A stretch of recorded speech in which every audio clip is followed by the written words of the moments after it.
Hello guys, আসসালামু আলাইকুম। তো সবাই কেমন আছেন? আশা করি ভালো আছেন। তো আমি আলহামদুলিল্লাহ আল্লাহর রহমতে আপনাদের দোয়ায় অনেকটাই ভালো আছি। কিন্তু আমার গাড়িটা অনেক দিন হয় বের করা হয় না। আমি ছোট একটা গাড়িতে চালাইতেছি বর্তমানে। তো গাড়িটা দেখেন কি অবস্থা হয়েছে। তো যার জন্য আজকে সেইভাবে লেগে গেছি গিয়া ধোয়ার জন্য।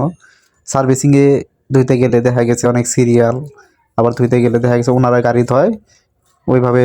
আমার একটা তৃপ্তি আসে না গাড়ি ধুয়ে, যে একটা গাড়ি ধোয়ার যে একটা মজা, নিজে হাতে ধোয়া, নিজে গাড়ির যত্ন করি, নিজে চালাই, হাতে ধোয়ার যে একটা মজা, সেটা কখনোই সার্ভিসিংয়ে পাওয়া যায় না। এটা কার কীরকম লাগে সেটা আমি জানি না, তবে আমি আমি ওরকমভাবে একটা তৃপ্তি পাই না গাড়ি যদি সার্ভিসিংয়ে ধোই। আর নিজে যদি গাড়িটা নিজের হাতে যত্ন করে ধোই তাহলে অনেকটাই আনন্দও লাগে, অনেকটা ভালো লাগে। কারণ আমি গাড়ি চেসিস, পাতি, চাকা ইত্যাদি সবগুলোই নিজের হাতে ধুইতেছি, দেখতেছি, মুছতেছি, বুঝতেছি যে কোন জিনিস কোন পর্যায়ে ক্ষয়ে গেছে, কোন জায়গায় ফাটল আছে কিনা, ইত্যাদি ইত্যাদি। আশা করি বিষয়টা বুঝতে পারছেন।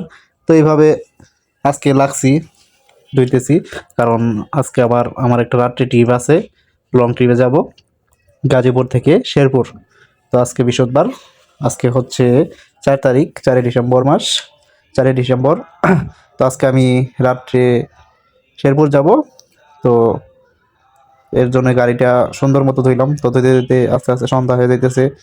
তো গাড়িটা ধোয়ার শেষ পর্যায়ে। তো দেখুন ধোয়া শেষ, এখন আমি পানি মেরে গাড়িটা ক্লিন করে নেব। তারপর গাড়ি বাদ বাকি যে কাজগুলো আছে সেগুলো সেরে নিব।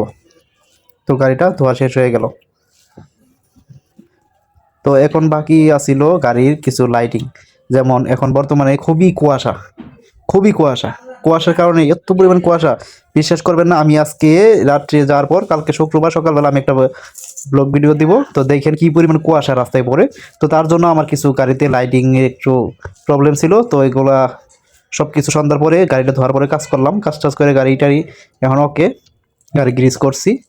তো গাড়িটারে গাড়ির লাইটিং দেখেন, ইমার্জেন্সি ইত্যাদি সবগুলা কালার লাইটিংগুলো দিয়েছি যাতে কুয়াশা ভিজে পিছন থেকে অন্য গাড়ি দেখতে সুবিধা হয়।